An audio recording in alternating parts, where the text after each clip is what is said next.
Assalamu alaikum wa rahmatullahi ta'ala wa barakatuhu.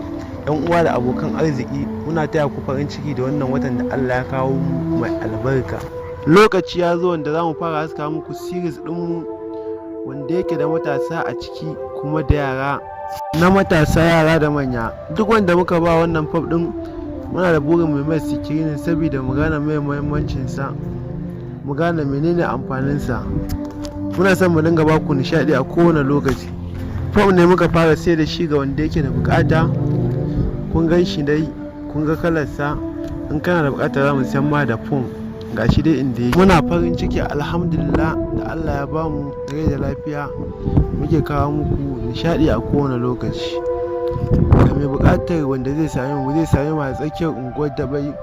Idan kuma kana bukata, lokaci ya zo wanda za mu fara haska muku series ɗinmu wanda yake da matasa a ciki kuma da yara. Muna sai da wannan fom din ne a farashi mai tsoka kuma farashi mai arha. Wannan series din zai fara zuwa, za mu fara haska muku da shi bayan sallah da sati biyu bujaya annabi Muhammadu. Za ku iya samun mu ta lambar waya kamar haka.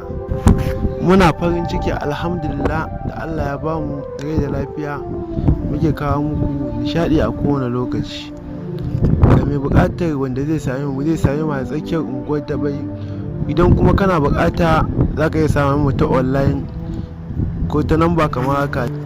Naku ne Dan Saddi BIP, ina tare da ku a kowane lokaci.